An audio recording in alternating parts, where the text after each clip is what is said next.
Bonjour à toutes et à tous. Donc, je vois que vous êtes connectés. Donc, j'ai vos petits messages de bienvenue. Je vous souhaite également le bonjour.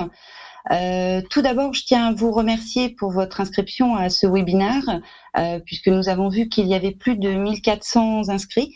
Pour l'instant, nous sommes effectivement à 270 personnes de connectées pour suivre ce webinaire.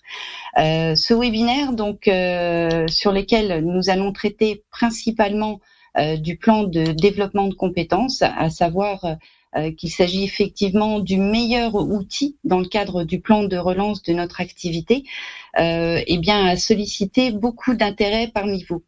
Je vais vous donner quelques informations sur l'animation. Donc, nous sommes entre nous pour une durée d'1 heure.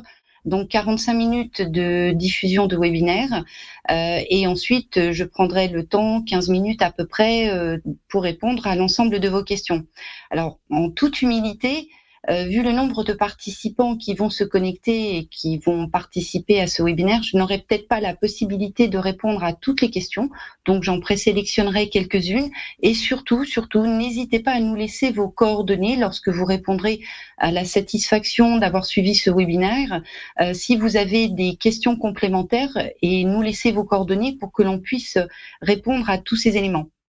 Bien évidemment, vous aurez donc le diaporama qui vous sera adressé avec nos remerciements, ainsi qu'un lien pour pouvoir sans aucun problème visionner le replay. De la même façon, le replay sera disponible sur le site de Webikeo, et nous vous adresserons également, en plus avec le courrier de remerciement, un guide que nous avons mis en place, que vous pourrez également télécharger en direct sur notre site, qui est le guide de financement de la formation professionnelle.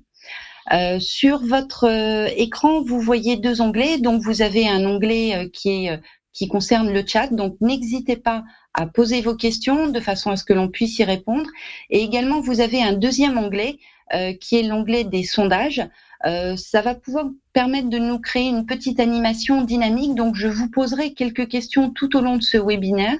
Je vous inviterai à y répondre. Alors, c'est de façon totalement anonyme, n'ayez absolument aucune crainte, pour savoir quelles sont vos connaissances. Est-ce que vous êtes informé? Est-ce que vous suivez l'actualité au niveau de tous ces éléments? Donc, voilà pour ce webinaire et pour vous présenter un petit peu ce qui fera l'objet de notre animation. Alors, le contenu de ce webinaire, tout d'abord, je vais vous faire une présentation d'M2I pour ceux qui ne nous connaissent pas. Et ensuite, on arrivera dans le vif du sujet, à savoir quelles sont les priorités que je dois définir dans mon plan de développement de compétences, les dispositifs que je vais pouvoir mobiliser pour faire en sorte de réaliser les actions de formation, et comment je peux actionner, on va dire, des financements complémentaires et de quelle façon je peux les obtenir. Également, donc, nous aurons la possibilité d'échanger au travers de questions-réponses. Alors, M2I, qui sommes-nous? M2I, donc, nous existons maintenant depuis plus de 30 ans. Nous sommes un acteur incontournable de la formation professionnelle. Nous avons réalisé en 2019 un chiffre d'affaires supérieur à 42 millions d'euros. Et notre objectif, c'est de développer les compétences de vos collaborateurs et également de vous accompagner dans la collaboration de vos talents. Pour cela, nous avons en place une offre de formation qui est très importante, puisque nous avons plus de 2400 formations disponibles à notre catalogue, dont 450 sont directement éligibles au CPF. Elles portent sur à la fois des formations bureautiques, sur des formations en informatique, également du digital et du management. Au travers de ces éléments, nous avons également des parcours certifiants que nous avons créé, et nous avons ouvert cette année notre centre de formation pour apprentis, la 2iTech Academy, et nous accueillons depuis cette rentrée de septembre nos premiers apprentis. Information qui est importante à l'heure actuelle, tout le monde est informé un petit peu des restrictions liées à la crise sanitaire que nous traversons. Donc notre offre est accessible et disponible, bien évidemment en présentiel, mais également en classe à distance. c'est important de pouvoir accentuer sur cette modalité pédagogique, puisque nous avons formé l'ensemble de nos formateurs sur les outils de prise en main à distance, de façon à revisiter leur programme, à recréer une ingénierie pédagogique totalement adaptée à une diffusion qui sera en distanciel. Donc voilà un petit peu pour cette offre, sachant que depuis le 19 octobre, nous avons actualisé notre catalogue. Vous le retrouverez directement en ligne sur notre site, mais nous avons donc l'actualisation de nos formations 2021, donc nouveau catalogue concernant l'ensemble des grandes thématiques que sont l'IT, le digital et le management. Bien évidemment, pour le présentiel comme pour le distanciel, ce sont des relais très importants. Nous avons nos propres centres de formation situés sur toute la France. Nous en avons à peu près 35.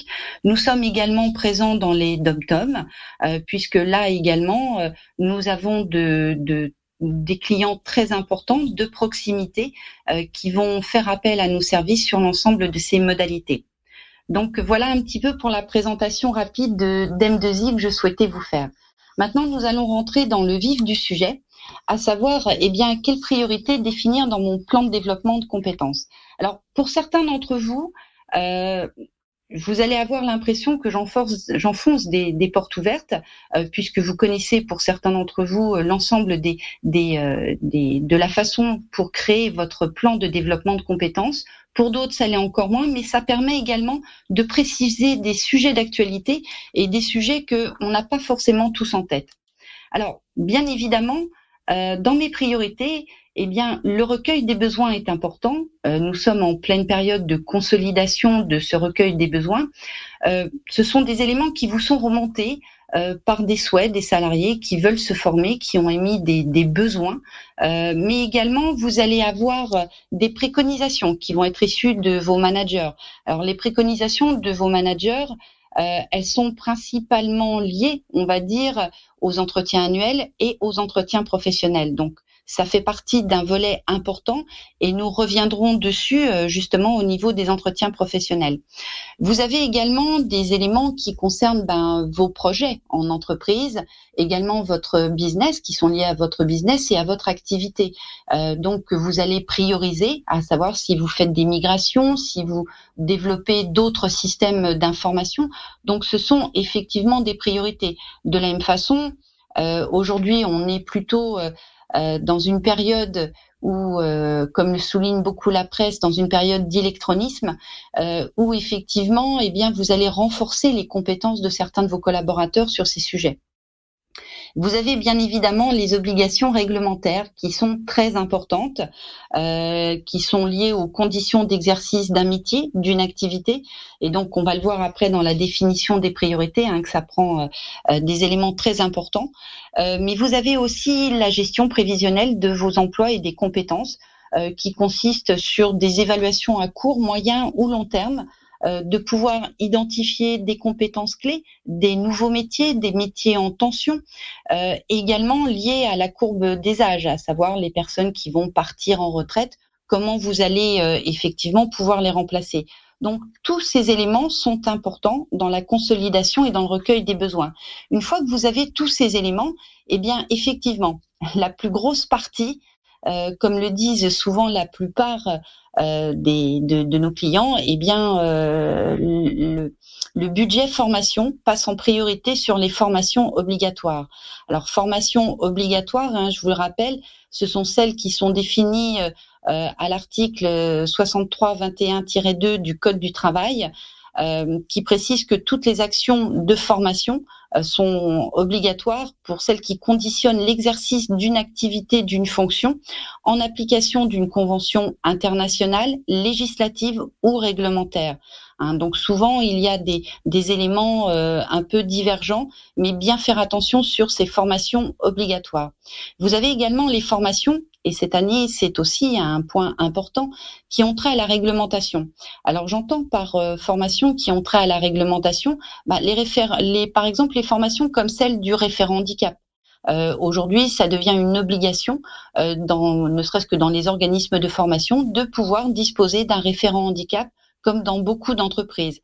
Vous avez également, et là ça s'adresse non pas uniquement aux organismes de formation, mais directement à tous les acteurs, toutes les entreprises, de disposer d'un référent Covid-19.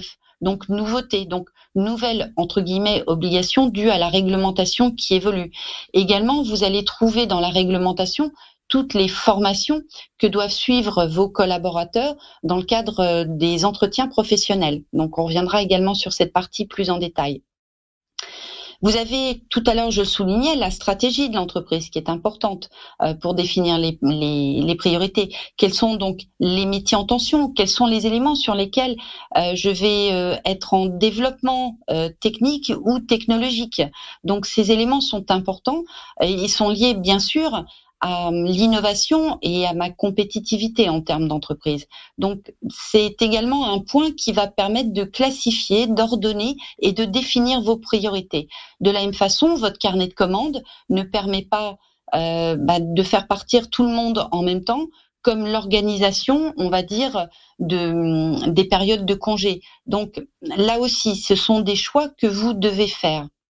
Une fois que vous avez déterminé tous ces éléments, eh bien, l'élément incontournable, eh bien, c'est votre budget formation, qui est assis sur la MSB, donc la masse salariale brute. Également, c'est un point d'actualité important sur lequel nous reviendrons. Une fois que ces priorités vont être définies et classifiées, eh bien, je vais pouvoir choisir au travers de dispositifs de formation, et ils sont nombreux, ces dispositifs de formation, pour savoir quels sont ceux qui sont le plus appropriés, le plus adaptés. Par exemple, aujourd'hui, vous avez la FEST, mais toutes les formations ne sont pas affestables. Toutes les situations ne sont pas affestables. Donc là, c'est un élément qui est quand même très important à connaître pour s'assurer que je vais choisir le bon dispositif. En plus, une formation AFEST, ce n'est pas juste une formation sur le terrain, ça nécessite une ingénierie pédagogique, une ingénierie financière bien particulière. Donc il ne faut pas la minimiser, même si, et on verra un petit peu plus loin, que en matière d'AFEST, vous pouvez avoir un accompagnement assez important de la part des OPCO selon votre branche d'appartenance. L'élaboration de mon plan de développement de compétences passe bien évidemment par la consultation du CSE. Le CSE, donc, qui lui n'a qu'un avis consultatif, il n'est pas là pour vous dire ok, j'autorise ou non, on n'autorise pas, mais bien un avis consultatif, mais je dois passer par eux pour valider certains éléments et également donc leur expliquer quelle est ma stratégie dans la condition financière et dans les évolutions que je souhaite faire au niveau de mon entreprise. Vous avez les accords de branche qui sont aussi importants dans l'élaboration de votre plan de développement de compétences, à savoir quelles sont les résolutions du conseil d'administration qui ont été prises pour telle branche professionnelle et qui vont m'octroyer, comme on dit dans le jargon, ouvrir les vannes ou les fermer par rapport à certaines actions, certaines priorités qui auront été définies par les branches.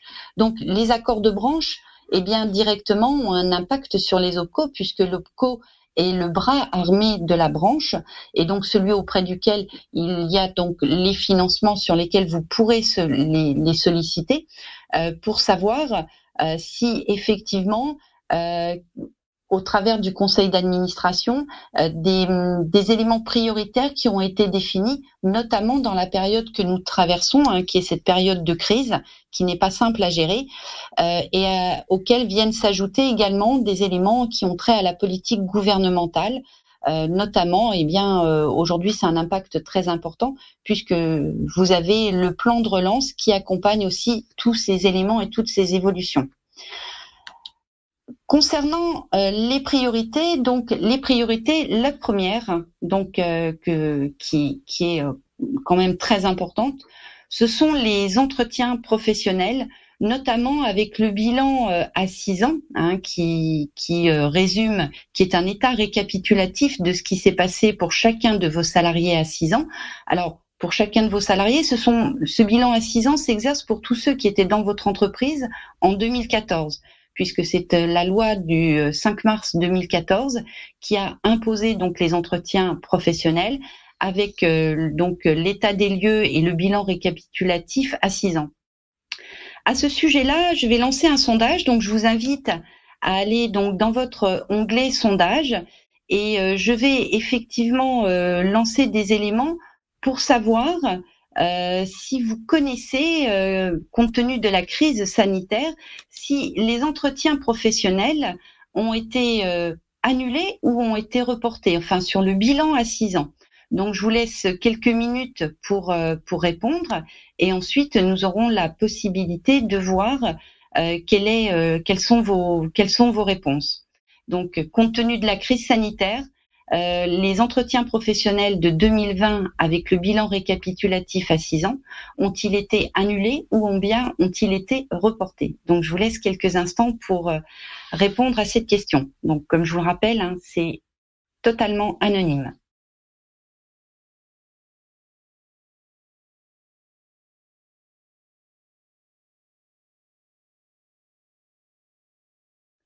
Alors voyons voir quelles sont les réponses que vous avez données.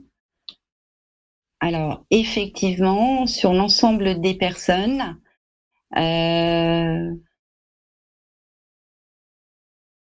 je vous laisse encore un petit peu de temps, quelques secondes, et je vais fermer le vote.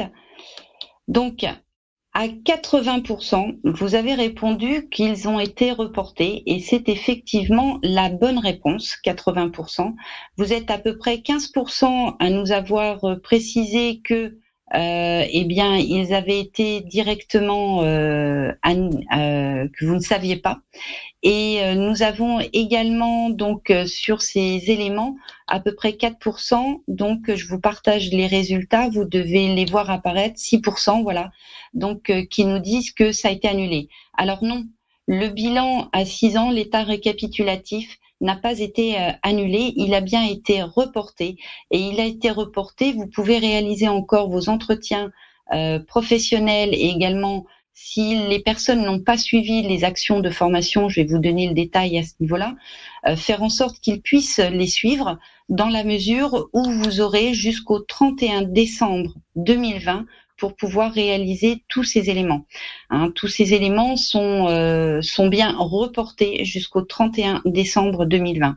Alors, effectivement, toutes ces personnes qui doivent faire l'objet du bilan récapitulatif, vous devrez faire la preuve eh bien, qu'ils ont suivi, sauf si vous avez eu un accord de branche ou un accord d'entreprise, hein, qu'ils auront bien suivi leurs 3 entretiens professionnels tous les 2 ans avec le bilan récapitulatif, mais également qu'ils auront suivi une action de formation et ou acquis des éléments de certification et ou pouvoir faire l'objet qu'ils ont eu une progression salariale ou professionnelle.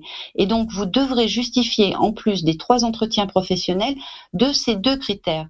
Sauf, puisqu'il y a une ordonnance qui est arrivée, donc je vous donne un petit peu d'autres textes de loi, une ordonnance de 2019, d'août 2019, qui a introduit une période transitoire, toujours jusqu'au 31/12, et qui permet aux employeurs, pour justifier de leur obligation, soit de se référer à la loi du 5 mars 2014, donc justifier des 3 entretiens professionnels et de 2 des critères sur les 3 cités, ou bien directement de se référer à la loi du 5 septembre 2018, qui elle dit toujours il faut les 3 entretiens professionnels, par contre juste justifier d'une formation autre qu'obligatoire. Effectivement, le critère de formation autre qu'obligatoire n'est apparu que dans la loi de 2018. Donc, ce qui fait que pour bon nombre d'employeurs, les personnes avaient suivi effectivement une action de formation obligatoire et donc ils peuvent en faire la preuve. Donc, à vous de voir si vous opterez soit pour la loi du 5 mars 2014, soit pour la loi du 5 septembre 2018 au niveau des entretiens professionnels. Pour poursuivre au niveau des priorités qui vont définir mon plan de développement de compétences, eh bien, on en parlait tout à l'heure, à savoir les formations obligatoires. Donc, les formations obligatoires, donc, comme vous le précise l'article L6321-2 du Code du travail, ce sont des formations qui conditionnent l'activité, l'exercice d'une activité et au regard d'une convention internationale, législative ou réglementaires. Donc, ça concerne principalement des formations de type habilitation, recyclage. Le SIAP également se trouve être concerné. Vous avez également, bien, dans votre stratégie de définir des priorités, tout ce qui va avoir trait à l'adaptation au poste de travail dans l'emploi des salariés, c'est une nouvelle définition de l'action de formation du 5 mars, du 5 septembre, 2018. Donc, ces éléments, bien, malheureusement, pour bon nombre d'entreprises, ça prend une part conséquente de votre budget dans le cadre du plan de développement de compétences. Autre point important, c'est la consultation du comité social économique. Alors, comité social économique, uniquement pour les entreprises qui ont plus de 50 salariés. Donc, au niveau de cette consultation, alors comme je vous le dis, c'est un élément consultatif. Ils n'ont pas à voter ou à dire s'ils sont d'accord ou pas d'accord, mais il n'empêche que vous allez devoir, et c'est une stratégie, je pense, à avoir avec vos IRP, de façon à ce que une discussion puisse s'instaurer, parce que dans la période de crise que nous traversons, et en plus on va le voir juste après avec la contribution unique à la formation professionnelle assise sur votre masse salariale, des diminutions qui vont être mathématiques. Donc je vous expliquerai tous ces éléments, mais de ce fait-là, effectivement, va falloir entamer des discussions avec eux, ne serait-ce que pour un accord d'entreprise concernant le CPF, à savoir est-ce que les personnes vont le faire sur le temps de travail ou hors temps de travail, définir avec eux comment je vais pouvoir ou pas faire une dotation sur le compte CPF de mes salariés pour pouvoir les inciter justement à mobiliser leur CPF pour accompagner justement mon plan de développement de compétences. Ce sont des éléments qui sont très très importants. Concernant le budget de la formation, votre budget de formation, ce qu'on appelle aujourd'hui la CUFPA, contribution unique à la formation professionnelle et à l'apprentissage, selon la taille de votre entreprise. Si vous êtes une entreprise de moins de 11 salariés, donc c'est 0,55%. Pour les entreprises de plus de 11 salariés, c'est 1% de votre masse salariale brute, à laquelle vient s'ajouter 0,68% au titre de l'apprentissage, et pour tout le monde également, 1% assis sur les CPF CDD. Cette contribution que vous devez verser, elle est assise sur votre masse salariale brute.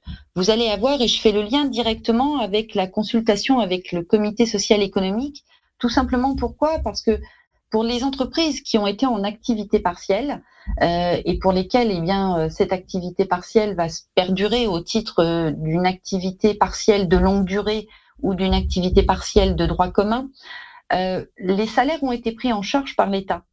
Donc, ce qui veut dire que votre masse salariale brute, c'est mathématique, a diminué. Comme votre contribution est assise sur votre masse salariale brute, bien évidemment, le budget formation va également en pâtir.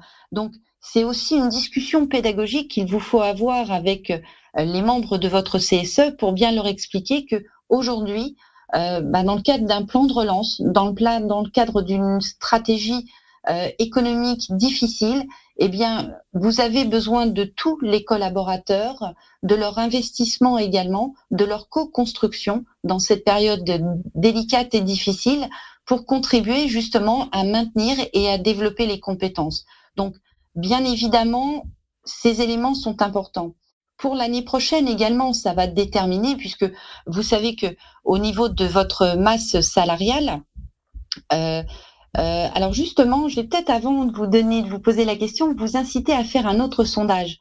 Un autre sondage qui va porter directement sur, alors que je vous lance, voilà. Votre masse salariale brute, aujourd'hui, elle se calcule sur quoi? Est-ce qu'elle se calcule sur l'année actuelle, l'année courante, l'année N, ou est-ce qu'elle se calcule sur l'année N-1? Donc là également, je vais vous laisser quelques instants pour pouvoir de nouveau répondre à cette question.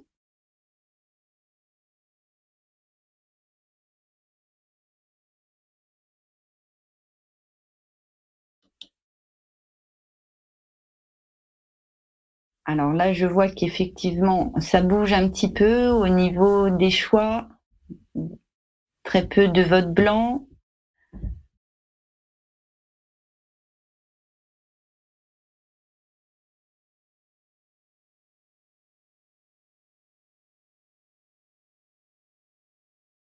Alors, je pense que je vais fermer les votes et je vais vous partager les résultats.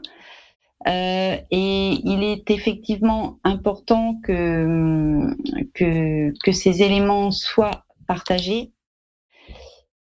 Pour 19% d'entre vous, vous m'avez répondu que la masse salariale brute est calculée sur l'année en cours, sur l'année N. Pour 80%, vous m'expliquez que la masse salariale brute est calculée sur l'année N-1 et 1% de votes qui ne se prononcent pas. Eh bien, les personnes qui ont donné la bonne réponse, c'est à 19% sur l'année N. Effectivement, depuis la loi du 5 septembre 2018, on ne calcule plus sa masse salariale brute sur son année N-1, mais sur son année en cours. Donc, c'est très important dans la mesure où aujourd'hui vous allez verser donc pour l'année 2020, vous allez verser 60% auprès au 1er mars de votre contribution de votre CUFPA à votre OPCO assis sur les salaires de l'année 2020. Donc on va dire, c'est une évaluation que vous allez faire, que vous allez réajuster le 15 septembre en versant 38%. De votre masse salariale brute, donc en ayant un rapprochement un peu plus. Alors, sachant que le 15 septembre, cette année, ça a été décalé jusque toujours en lien et en raison de la crise sanitaire, cela a été décalé au 31 octobre, donc pour pouvoir verser ces 38%, et le solde, les 2%, seront à verser sur au plus tard le 28 février de l'année N+1. Mais votre masse salariale brute se calcule non pas sur l'année N-1, qui était anciennement ce qui se faisait avec les précédentes lois, mais depuis 2018, ça se calcule sur l'année en cours.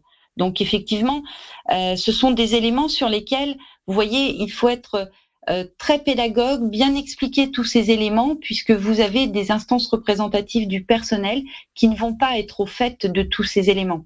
Donc ça, c'est important de bien avoir tous les éléments en tête et de leur expliquer les modalités de financement, puisque de toute façon, des entreprises qui sont aujourd'hui aussi encore en activité partielle de longue durée et pour lesquelles ça va se poursuivre en 2021, eh bien, votre contribution unique assise sur votre masse salariale brute, puisque s'il y a activité partielle, je vous le rappelle, il y a prise en charge par l'État jusqu'alors, c'était premier épisode de la crise, c'était 70% de la masse salariale brute.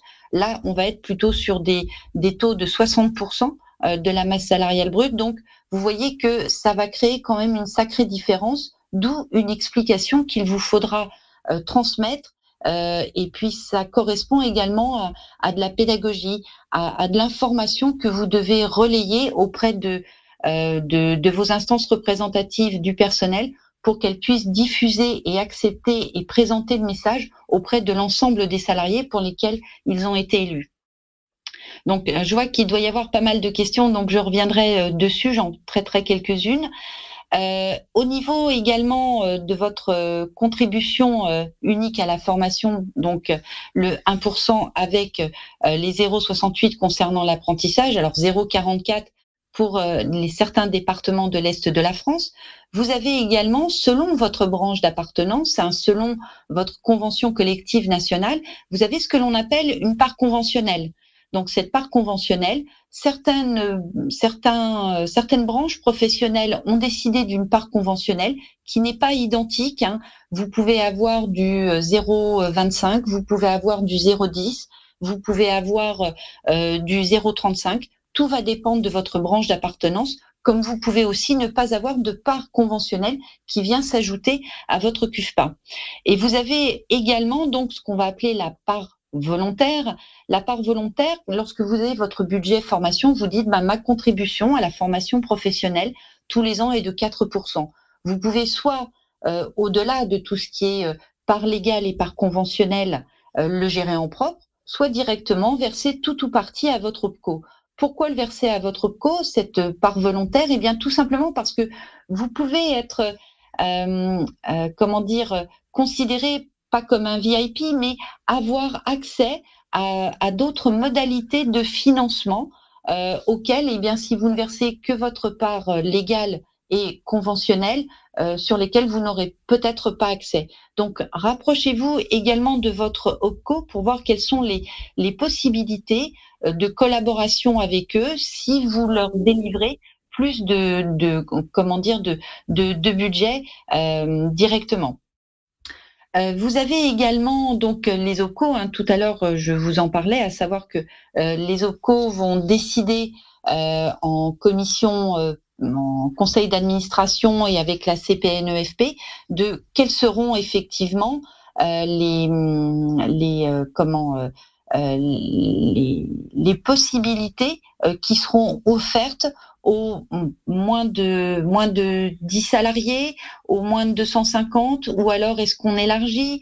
Est-ce qu'on donne accès à d'autres éléments? Donc, rapprochez-vous de vos OPCO, c'est vraiment très important.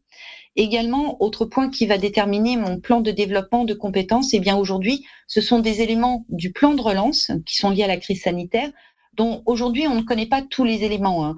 Je reviendrai dessus, mais vous avez des éléments qui sont liés à la concertation aujourd'hui, hein.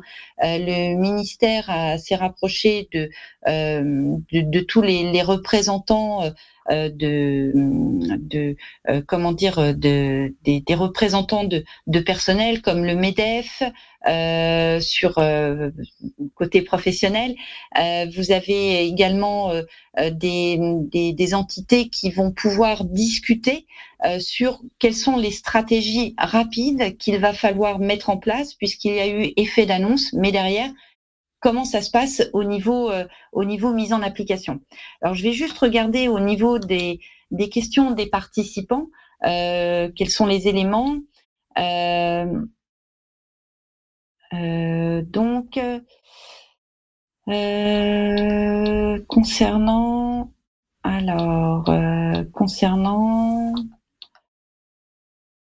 il y a pas mal. Oui, la date a été prolongée au 31/12/2020, tout à fait. Il faut les réaliser au 31/12/2020. Ils ont été réalisés, ils se font tous. Alors, les entretiens sont toujours maintenus, tout à fait. Ils sont en cours. Troisième entretien de bilan, c'est la même chose, exactement. À savoir que le troisième entretien professionnel que vous faites, qui fera l'objet également du bilan récapitulatif, donc il n'y a pas de problème à ce niveau-là.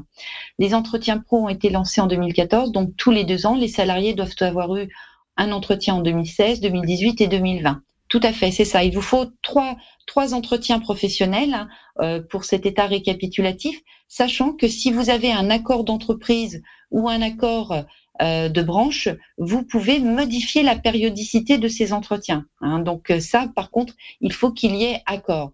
Sinon, c'est effectivement tous les 2 ans dans ce qui est intégré dans la loi. Alors les personnes, justement, les personnes qui sont recrutées, qui ont été recrutées en 2015 ne sont pas concernées sur cet entretien récapitulatif directement, l'entretien récapitulatif à 6 ans qui arrive aujourd'hui. Mais l'année prochaine, elles le seront. Donc les entretiens récapitulatifs, il vous faut effectivement, et c'est pour ça qu'on en parle dans tous ces éléments, c'est-à-dire que c'est pas en 2020 puis en 2026. À chaque fois que mes salariés vont avoir une ancienneté d'au moins 6 ans, eh bien, je devrais tous les ans pouvoir faire la preuve pour ces salariés qu'ils auront eu effectivement des entretiens récapitulatifs et justifier donc de 2 critères sur les 3. Pour cette année, donc c'est un assouplissement qui a été fait. Donc, soit effectivement, je me base sur la réforme de 2014 et donc je vais pouvoir justifier des 3 entretiens et des 2 critères sur les 3 qui ont été indiqués, ou bien directement, je vais me rapporter à 2018 et là, effectivement, j'aurai obligatoirement les 3 entretiens et par contre, faire comment dire, présenter que mon collaborateur aura suivi une formation qui sera non obligatoire. Alors, donc chez nous, le calcul de la MSB définitive, N-1 au 1er janvier, année N, et projection année N en février et en septembre. Alors, normalement, la MSB maintenant se calcule sur, vous aviez auparavant une mise, on va dire une mise à niveau, c'est-à-dire que même par exemple vous avez eu pour l'apprentissage une année blanche puisqu'il n'y a pas eu de collecte en 2019 au niveau de l'apprentissage. À partir de 2020, tous les calculs se font effectivement sur la masse salariale brute de l'année N, donc de l'année en cours. En 2016 et non en 2014. Me confirmez-vous que le bilan à 6 ans se fera donc en 2022? Non, si vous les avez commencés en 2016 et non en 2014, me confirmez-vous que le bilan à 6 ans se fera donc en 2022? Non, tout va dépendre effectivement de la date d'entrée de vos salariés. Si vos salariés étaient déjà présents dans l'entreprise en 2014, malheureusement, il faut justifier de ces 3 entretiens. Et donc, ce n'est pas à partir de 2016, les entretiens professionnels auraient dû commencer dès 2014 ou alors directement avoir un accord de branche vous permettant de modifier cette périodicité.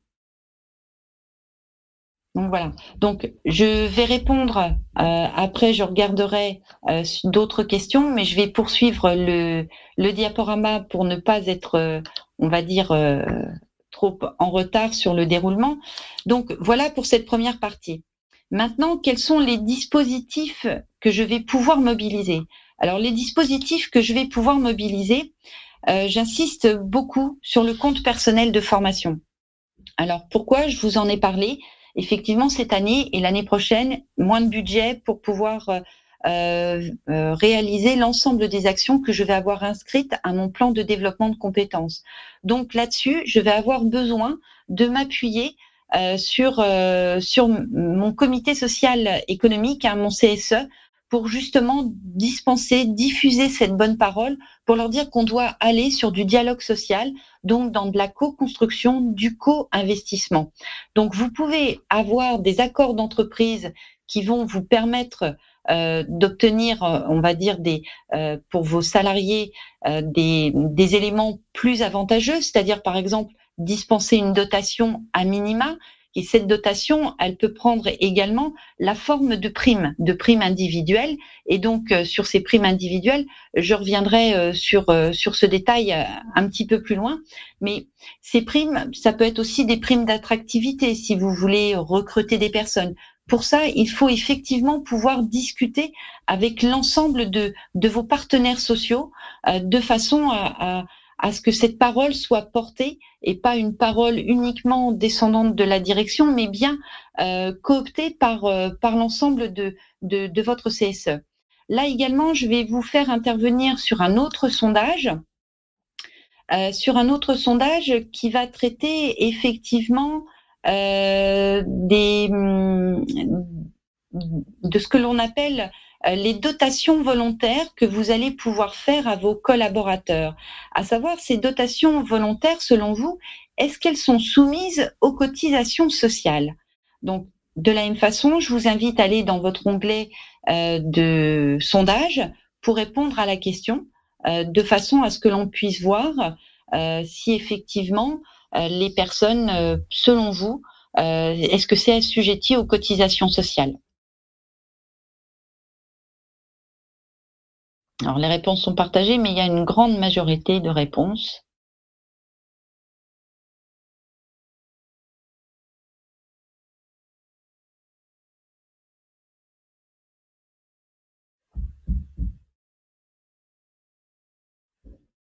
Alors, effectivement, je vais fermer le vote. Je vous laisse encore 2-3 secondes. Alors, je vais fermer le vote et je vais partager les résultats. Donc, les dotations, vous m'avez répondu que oui, elles sont soumises aux cotisations sociales à 18%, non à 68%, 15 ne savent pas. Eh bien, effectivement, elles ne sont pas soumises à cotisations sociales. Donc directement, vous pouvez verser ces éléments donc sans que ce soit assujetti à une taxe particulière. De la même façon, vos salariés, ce n'est pas non plus assujetti à des prélèvements sur l'impôt sur le revenu. Donc d'un côté comme de l'autre, tout le monde est gagnant. Donc à partir de là, et là-dessus sur les prélèvements sociaux, donc vous avez quand vous allez sur le site du ministère sur mon compte CPF, vous avez tout en bas de l'explication, vous avez une note qui a été un question-réponse qui a été positionnée justement pour savoir si ça avait été soumis aux prélèvements sociaux d'un côté et également à l'impôt sur le revenu. Donc non, ni d'un côté ni de l'autre. Soyez rassurés, il n'y a absolument pas de taxes qui viennent s'ajouter dessus. Donc, merci pour avoir participé à ce sondage. Je vais en faire un autre dans pas très longtemps. À savoir que il vous importe aussi maintenant, c'est une obligation, hein, c'est-à-dire que dans les nouvelles obligations liées à l'entretien, à la réalisation de l'entretien professionnel, vous devez sensibiliser vos collaborateurs, vos salariés sur l'ouverture et donc les accompagner dans la création de leur compte individuel de formation, hein, donc dans leur CPF, et à partir de là, les inciter à pouvoir les utiliser et à se former. Autre élément important que je tiens aussi à préciser, c'est l'intégration des heures de DIF et de CPF sur le compte personnel de formation.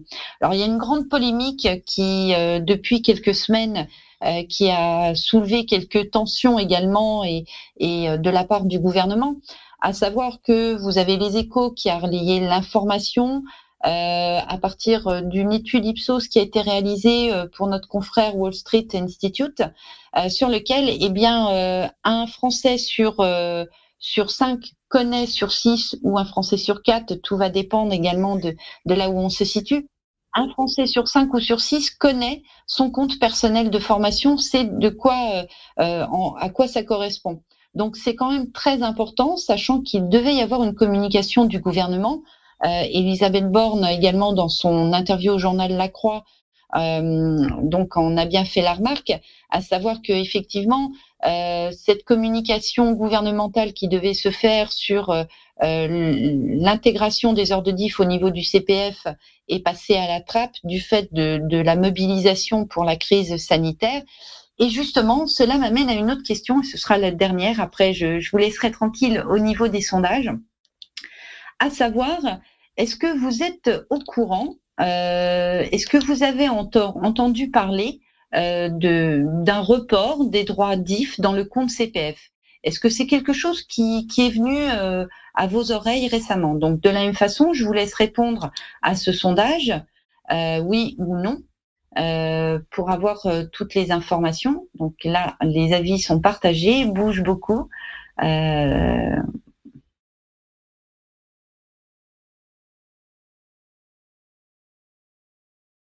Donc, je vous laisse encore 2-3 minutes pour répondre. 2-3 minutes, 2-3 secondes pour répondre. Et je vais fermer les votes. Alors voilà, on ferme les votes. Alors, je partage avec vous les résultats. Donc, vous êtes 57% à me dire que oui, vous avez entendu parler qu'il y avait un nouveau report des droits DIF et non à 43%, à savoir qu'initialement prévu, et effectivement, à 57%, ça a bougé très récemment, hein, ça a bougé le 24 octobre dernier, donc il y a 3 jours. Donc effectivement, il faut savoir qu'initialement, les personnes, ça fait déjà l'objet d'un précédent, d'un nouveau report, enfin d'une nouvelle façon de reporter les choses, puisque en septembre 2019, il a été annoncé que les droits acquis au titre du DIF n'auraient pas besoin d'être consommés avant fin 2020 s'ils étaient déposés sur le compte avant cette échéance de décembre 2020, ils seraient acquis de façon pérenne. Aujourd'hui, et du fait, encore une fois, de la crise sanitaire, eh bien, l'intégration des heures de DIF, ce report, est valable maintenant jusqu'au 30 juin 2021. Ça a été annoncé hier par un amendement qui a été adopté à l'unanimité par l'ensemble des députés au vu on va dire des éléments de confrontation, de divergence qui se posaient à ce niveau-là. Donc, vous pouvez signaler à l'ensemble de vos salariés qu'ils pourront, mais il vaut mieux ne pas s'y prendre trop tard, mais effectivement intégrer leurs droits DIF dans le CPF jusqu'au 30 juin 2021. Alors, il faut savoir que nous intervenons aussi pas mal pour accompagner les entreprises sur justement comment fonctionne l'application Mon compte formation, comment créer un compte et également comment faire des choix pour présélectionner des actions de formation. Donc, on intervient également beaucoup au niveau des entreprises à ce niveau-là pour vous accompagner dans la création de comptes et dans l'utilisation de la plateforme. Donc, n'hésitez pas non plus à nous solliciter, puisque ce sont des actions que l'on a mis en place auprès de grandes entreprises et que nous continuons d'assurer auprès de très gros clients. Également, il faut savoir, dernier point sur lequel vous pouvez utiliser ce dispositif, c'est l'ouverture de l'espace des entreprises et des financeurs, donc EDEF, qu'on appelle dans notre jargon, qui va permettre effectivement aux entreprises de faire ce qu'on appelle des dotations. Alors, je fais bien la différence entre dotation et abondement. Dotation vous permet effectivement de déposer sur le compte de plusieurs salariés, ou si vous avez un accord collectif pour l'ensemble de vos salariés, une dotation, c'est un montant que vous allez déposer sur le compte, sachant que votre collaborateur pourra suivre n'importe quel type d'action de formation et pas forcément une action de formation sur laquelle vous vous êtes mis d'accord, donc relevant de votre plan de développement de compétences. Donc là, effectivement, lorsque vous faites une dotation complémentaire, à vous de voir comment vous pouvez contractualiser, ou alors si vous êtes sur un mode confiance, contractualiser des éléments. Ce n'est pas un dédit formation, mais faire en sorte que vos collaborateurs s'inscrivent sur une formation qui va répondre à leur plan de développement de compétences. L'intérêt, c'est que vous leur mettez des sous pour suivre cette action de formation et qu'eux n'auront pas à mobiliser la totalité de leurs droits. Ou alors, pour certaines actions de formation qui peuvent coûter un certain prix, qui sont de longue durée ou des formations pointues et techniques, vous pouvez effectivement verser le reste à charge en faisant une dotation sur ces comptes-là.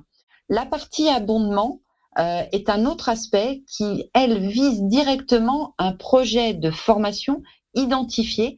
Pour l'instant, les abondements ne sont pas ouverts aux entreprises. La Caisse des dépôts et consignations nous informe que ce sera pour courant 2021. Donc, par contre, ils travaillent à l'heure actuelle prioritairement, puisque c'est aussi des éléments qui font partie du plan de relance, sur les abondements qui peuvent être faits par les OPCO pour justement des métiers en tension ou pour des très bas niveaux de qualification, pour des personnes qui vont être éloignées de l'emploi, ou dans le cadre justement de réaliser des reconversions sur des métiers transverses et de faire des passerelles. Donc, les OPCO travaillent beaucoup avec la Caisse des dépôts et consignations sur ces projets-là, de même les régions ainsi que l'État et l'entreprise. Et donc ça, ce sont des éléments qui sont à venir sur le compte personnel de formation. Donc j'avance un peu parce que je vois déjà que le temps passe vite. Autre dispositif que vous allez pouvoir et que vous connaissez tous, il y a eu effectivement beaucoup de communication sur ce sujet, c'est sur le sujet de l'apprentissage. Sur le sujet de l'apprentissage, effectivement, il faut savoir qu'il y a une aide de plus de 1,2 milliard d'euros qui a été allouée, donc qui se traduit effectivement par donc une prise en charge quasiment, on va dire, presque à 100%, on va dire, du salaire de l'apprenti, 5 000 euros pour des apprentis mineurs jusqu'à 8 000 euros pour des apprentis majeurs. Également, cela va maintenant, c'est étendu, cela va du CAP au Bac+5, que vous pouvez également bénéficier d'aides pour recruter, que vous avez également des déductions fiscales de la taxe d'apprentissage qui sont sans condition pour les entreprises de moins de 250. Par contre, pour les entreprises de plus de 250, il faudra avoir atteint le taux de 5% d'apprentis dans vos emplois. Vous avez également des éléments, ça a été étendu à tout ce qui est contrat de professionnalisation. N'oubliez pas non plus le contrat pro expérimental, puisque le contrat de professionnalisation lui est assis sur un titre ou un diplôme, alors que pour les contrats pro expérimentaux, vous montez un dispositif qui est calé sur vos besoins et sur effectivement le delta des compétences que ne possède pas votre salarié pour monter un parcours spécifique qui n'est pas forcément dédié et lié à une certification, à un titre ou un diplôme. Donc là, ce sont des éléments importants également à voir. Concernant l'apprentissage et le contrat de professionnalisation, donc je ne vais pas aller plus loin pour tenir dans les délais, mais je vous ai mis en bas des liens, donc quand vous aurez le diaporama, des liens hypertextes qui vous permettent d'avoir tous les éléments sur le site du ministère. Donc je poursuis également, vous avez la PROA. Alors la PROA, aujourd'hui, on va dire qu'elle est dans la loi de 2018, elle avait été quelque part un peu exclue, donc je vais employer ce terme, elle est mal née. C'est-à-dire que la PROA, en plus, il faut aujourd'hui, pour pouvoir mobiliser ce dispositif, des éléments des accords de branche, qui vont être soumis également à des accords d'extension, donc à des autorisations du gouvernement. Et on voit bien que ça ne fait pas partie des priorités à l'heure actuelle, sachant que l'État a alloué quand même un budget de 270 millions d'euros, donc pour l'instant plafonné à 3 000 euros par dossier. Mais il faut savoir qu'avec toutes les concertations qu'il y a à l'heure actuelle, il est fort à penser qu'il y aura des mesures certainement d'assouplissement sur le dispositif de la PROA pour pouvoir être utilisé par bon nombre d'entreprises. Également, autre élément important, c'est le FNE Formation. Le FNE Formation se trouve, lui, être alloué. Alors, pour certains d'entre vous, vous avez certainement mobilisé ce dispositif qui permettait de permettre à des salariés en activité partielle et à des salariés qui n'étaient pas en activité partielle de suivre des actions de formation à condition de respecter certains critères. C'est toujours valable. Et ce n'est valable que pour les entreprises qui sont toujours en activité partielle, d'utiliser ce dispositif qui prend en charge 100% des coûts pédagogiques, qui autorise la mixité des publics. Par contre, les formations doivent être dispensées par des organismes de formation. Et donc ça, c'est valable toujours à l'heure actuelle pour tous les dossiers qui auront été déposés jusqu'au 31 octobre 2020. À compter du 1er novembre 2020, effectivement, les éléments vont changer. Donc là-dessus, je pense qu'il y aura certainement questions-réponses, comme il existait un question-réponse qui a été déposé sur le site du ministère pour répondre aux questions du FNE. Les prises en charge se feront à hauteur de 80% des coûts pédagogiques pour les entreprises qui auront opté pour l'activité partielle de longue durée, une prise en charge de 70% des coûts pédagogiques pour celles qui sont en activité partielle de courte durée. Le plafond, il faut savoir que dans ce cadre-là, le plafond de 1 500 euros a été supprimé.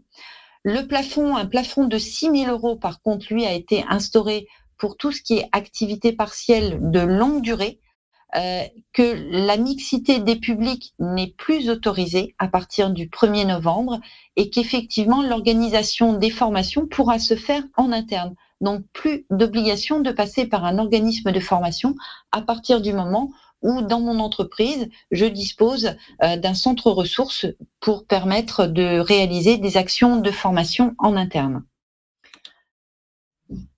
Je regarde très rapidement, non pas les sondages, mais quelques questions des participants. Est-ce que la PROA est mobilisable? Il y a peu aucune liste de formation éligible n'avait été publiée au JO.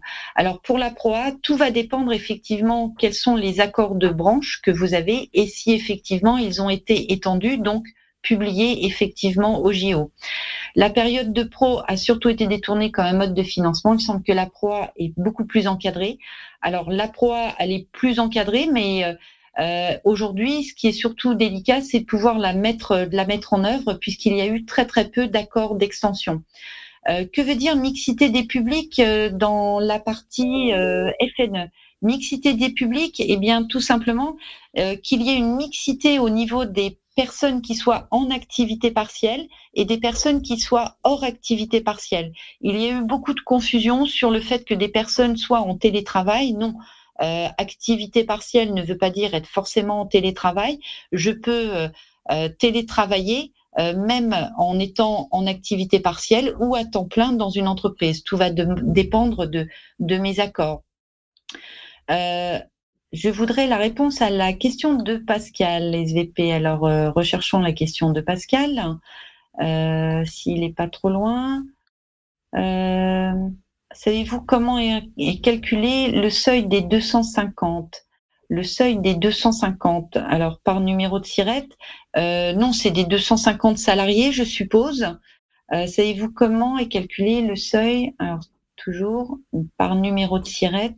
Je pense pas, c'est 250 salariés, ça n'a rien à voir avec un numéro de SIRET. Alors, savez-vous comment? Alors, je suis revenue dessus. La question sur les dotations pour inciter les salariés à utiliser les CPF. Alors, malheureusement, je pourrais revenir dessus, mais je préfère à ce moment-là que vous nous contactiez ou que je puisse revenir vers vous. Vous nous sollicitez parce que effectivement sur les dotations, ça fait partie d'un élément bien particulier sur les comptes personnels de formation. Donc là-dessus, on peut vous aiguiller et on peut prendre du temps pour en parler hors webinaire. Donc là-dessus, il n'y a pas de problème. Pourriez-vous réexpliquer alors la question? Ça va très vite. Sur les dotations, donc toujours pareil.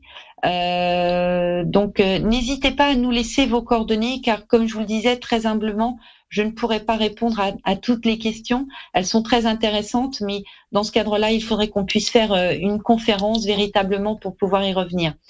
Donc, je vais poursuivre mon webinaire, même si ça va aller très vite sur la dernière partie, puisque je vais vous inviter surtout à faire très attention. Tout va aller très très vite, puisque aujourd'hui le ministère a lancé des concertations, donc avec les représentants on va dire les instances représentatives des syndicats de patrons et également des syndicats de salariés, pour pouvoir faire en sorte de définir très rapidement et de façon très pragmatique pour les entreprises quels seront les dispositifs de formation à mobiliser rapidement en urgence pour à la fois faciliter la reconversion des salariés, mais également permettre aux personnes qui sont en activité pour des entreprises qui sont en difficulté d'avoir des passerelles.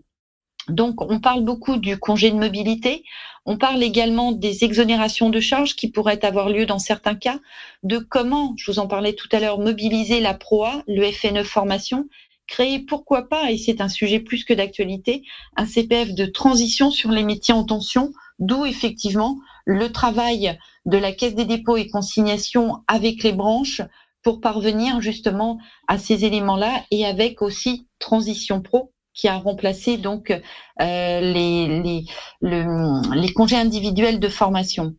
Il y aura bien sûr des éléments qui vont être mis en place pour accélérer le plan jeune, notamment il y a une circulaire qui est à paraître à destination des préfets pour que tout soit mis en place, et il y a récemment des discussions qui se sont déroulées entre les régions et le gouvernement, et tout un tas d'outils qui vont permettre de mesurer très rapidement et beaucoup plus finement les métiers dits en tension avec de nouveaux indicateurs. Donc tous ces éléments, je vous invite soit à nous suivre, et on essaye de publier rapidement sur les réseaux sociaux, donc notamment sur LinkedIn, toutes les informations que nous avons, et de nous interpeller de façon à ce que l'on puisse vous donner des éléments complémentaires. Les financements complémentaires, je me suis attachée surtout à vous faire un rapide tour des OPCO. Les OPCO, donc, je vous invite véritablement à vous rapprocher d'eux. Là, ce ne sont que des exemples que j'ai pu extraire. Vous avez l'AFDAS qui, par exemple, en plus des aides qui vous sont octroyées par l'État, offre une prime de 1 000 € pour tous les contrats qui vont être pris durant l'année, donc de 2020 jusqu'à début d'année 2021. Vous avez également Acto, qui a mis en place un plan de soutien à la reprise d'activité, donc il s'appelle #ActosActive, donc où effectivement ils sont sur des éléments de plan de financement facilitant pour tout ce qui est maintien dans l'emploi, recrutement via l'alternance, emploi des publics fragilisés. Vous avez Atlas. Atlas met en place également tout un tas d'éléments. Vous avez eu Atlas notamment qui est intervenu pendant la crise notamment au travers de son action Bicovid, qui a été spécifique pour la branche des bureaux d'études, où effectivement il prenait en charge des financements de formation pour des salariés qui n'étaient plus en activité partielle, mais pour lesquels il y avait des besoins au niveau des entreprises. Vous allez trouver également, donc là je vous ai fait une petite synthèse sur ce que l'on peut trouver. Vous avez Constructis, qui effectivement va avoir des financements sur l'apprentissage qui vont être avantageux. Vous avez un plan d'accompagnement spécifique par rapport à la relance. Vous avez également l'Opcommerce qui déroule des éléments. Opco2i également qui a des actions très intéressantes à ce niveau-là. Donc, je suis désolée, je vais un peu vite de façon à... Vous avez Ocapiat qui va avoir une offre particulière avec aussi des plateformes, puisque rappelez-vous, les problèmes liés au numérique sont très importants. Donc, un accès à une plateforme qui est gratuite pour des entreprises qui appartiennent à leur branche. Vous allez avoir aussi Opcoop, Opco Mobilité, donc tous ces Opco, donc Opco Santé et Uniformation. Donc, comme je vous le disais, j'ai fait un rapide tour sur l'ensemble de ces éléments. Donc, surtout, j'arrive au terme.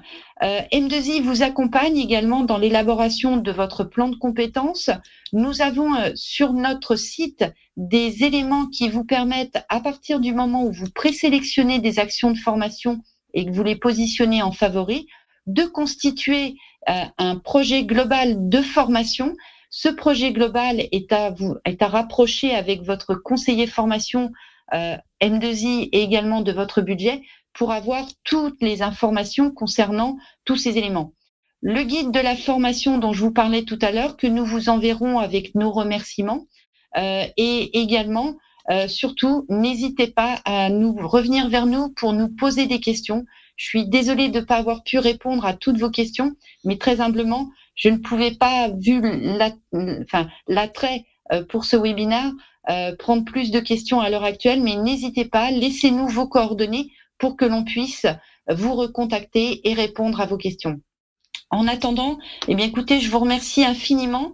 J'espère que malgré ce temps court, vous aurez pu avoir des informations complémentaires par rapport à votre plan de développement de compétences. N'hésitez pas à nous solliciter, n'hésitez pas à vous rapprocher de vos OPCO et surtout, eh bien, prenez bien soin de vous dans ces temps de crise. Et je vous dis à très bientôt pour participer à un autre webinaire avec plaisir. Au revoir.